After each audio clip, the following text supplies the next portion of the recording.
monde, c'est Val Gaming. Aujourd'hui, on se retrouve pour une toute nouvelle vidéo.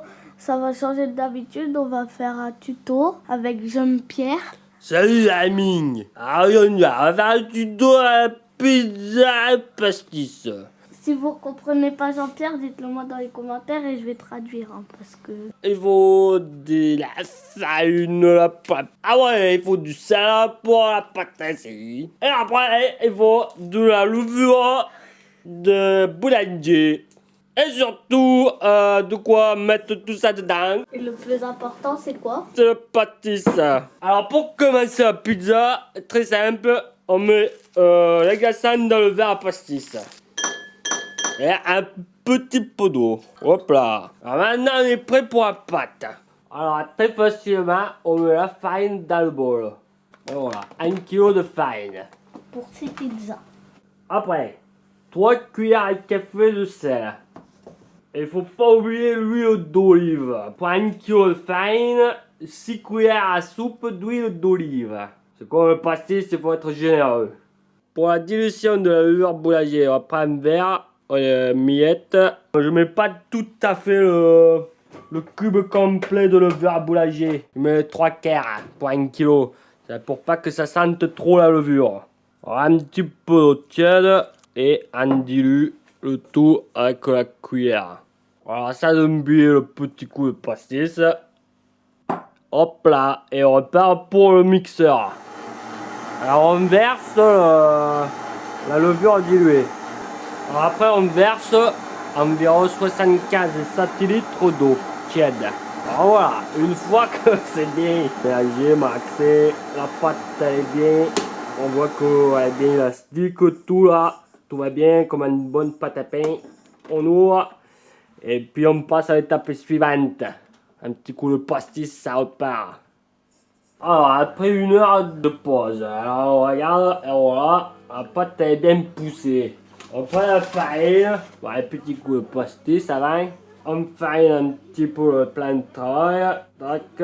Alors, le mieux c'est de prendre la corne. Ça.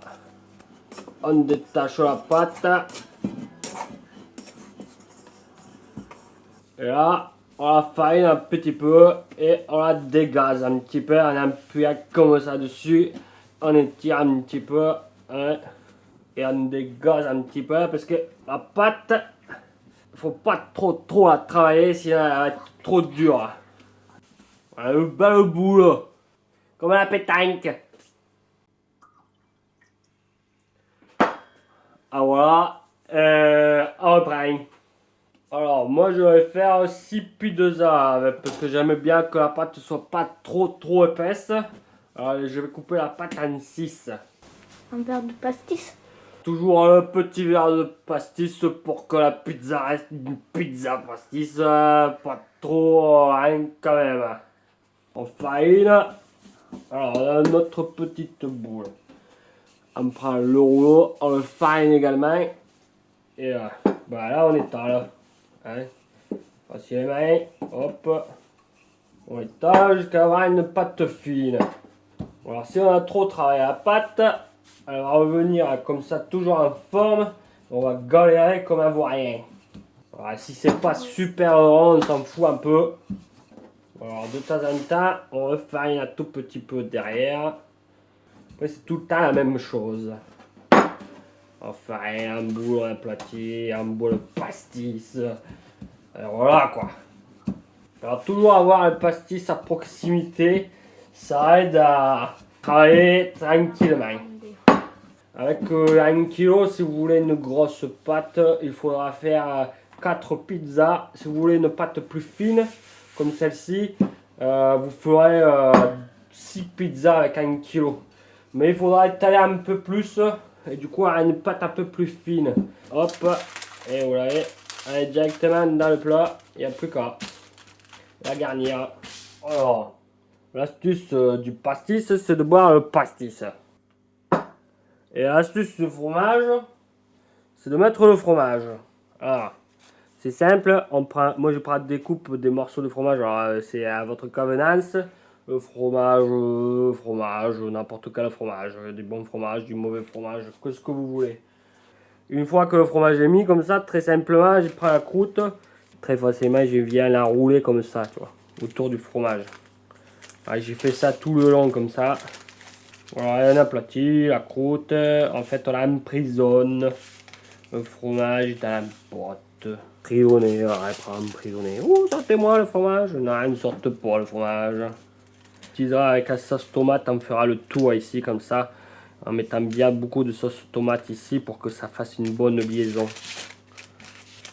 Du coup, le pastis par-dessus et ça va être nickel.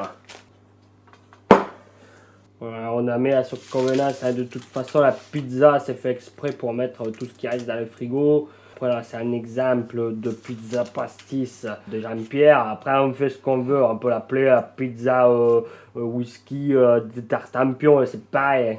Après j'ai mis la jambon là comme ça, moi j'aime bien la jambon que j'ai découpé en petites tranches. Le mozzarella, on peut mettre le fromage, tout ce qu'on veut comme fromage. Radin, sauce tomate là au milieu. Alors j'en ai mis un petit peu parce que j'aime bien aussi la sauce tomate. Oui, on part dessus comme ça. Tac. Petit coup de pastis. Les olives.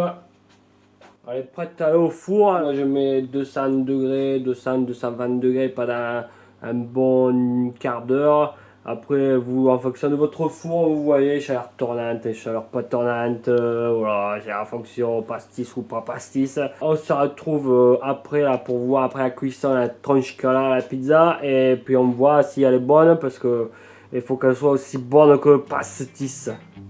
Et faites attention à l'abus d'alcool parce que si vous voulez pas finir comme Jean-Pierre, il faut pas en abuser.